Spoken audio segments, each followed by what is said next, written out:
इतिहास में कई महायुद्ध हुए, लेकिन क्या आपने कभी उस युद्ध के बारे में सुना है जहां साक्षात भगवान के अवतार और उनके सबसे शक्तिशाली शिष्य आमने सामने खड़े हो गए थे? एक तरफ थे भगवान परशुराम, जिन्होंने 21 बार पृथ्वी को अधर्मी क्षत्रियों से विहीन किया था, और दूसरी तरफ थे गंगा पुत्र भीष्म, जिन्हें स्वयं काल भी उनकी अनुमति के बिना नहीं छू सकता था। कुरुक्षेत्र के मैदान में 23 दिनों तक चले उस भीषण युद्ध की दास्तां, जिसने देवताओं को भी चिंता में डाल दिया था। आइए जानते हैं क्या हुआ था उस दिन। युद्ध की पृष्ठभूमि। इस महायुद्ध की नींव एक प्रतिज्ञा और एक नारी के अपमान पर रखी गई थी। भीष्म ने काशी की राजकुमारी अंबा का अपहरण किया, लेकिन अपनी ब्रह्मचर्य की प्रतिज्ञा के कारण उनसे विवाह करने से इनकार कर दिया। अपमानित अंबा न्याय की गुहार लेकर भीष्म के गुरु भगवान परशुराम की शरण में पहुंची। गुरु ने अपने शिष्य को आदेश दिया, भीष्म, अंबा को स्वीकार करो, लेकिन भीष्म अपनी प्रतिज्ञा पर अडिग रहे। अंततः गुरु ने शस्त्र उठा लिए और अपने ही प्रिय शिष्य को युद्ध के लिए ललकारा। धनुष बाण का महामुकाबला। युद्ध का पहला चरण धनुष बाण के नाम रहा। दोनों योद्धा अपने अपने रथों पर सवार होकर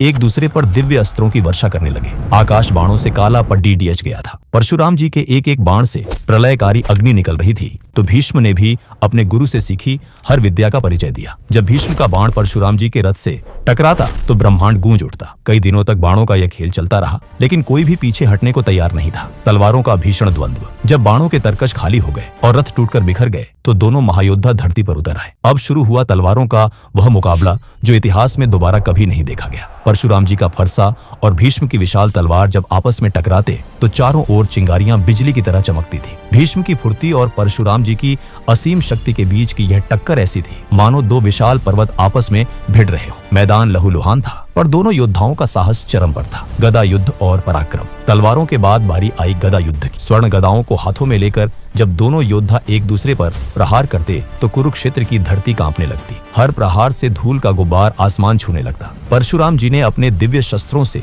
भीष्म के कवच को छिन्न भिन्न कर दिया, तो भीष्म की गदा के वार ने गुरु को भी विचलित कर दिया। 23 दिन बीत चुके थे। शरीर जख्मों से भरा था, लेकिन आंखों में विजय की प्यास अभी भी बाकी थी। तब भगवान परशुराम ने अपना फरसा उठाया और पितामह भीष्म ने अपने धनुष पर ब्रह्मास्त्र का आवाहन किया। दोनों अस्त्र टकराने ही वाले थे कि महादेव प्रकट हुए और अस्त्रों को रोक दिया और दोनों का युद्ध समाप्त कर दिया। तभी देवी अंबा ने अपने दुख और क्रोध के साथ कहा, महादेव, मेरा जीवन नष्ट हो गया है और मैं भीष्म की मृत्यु चाहती हूँ। महादेव ने करुणा से उत्तर दिया, देवी अंबा, भीष्म की मृत्यु का समय अभी नहीं आया है, लेकिन तुम्हें न्याय अवश्य मिलेगा। अगले जन्म में तुम ही भीष्म के पतन का कारण बनोगी। वही वरदान आगे चलकर शिखंडी बनकर पूर्ण हुआ और वही क्षण इतिहास का निर्णायक मोड़ बन गया। यदि मेरे इस वीडियो में कोई भी त्रुटि हो तो कृपया कमेंट में बताइए। मैं इसे और बेहतर बनाने की पूरी कोशिश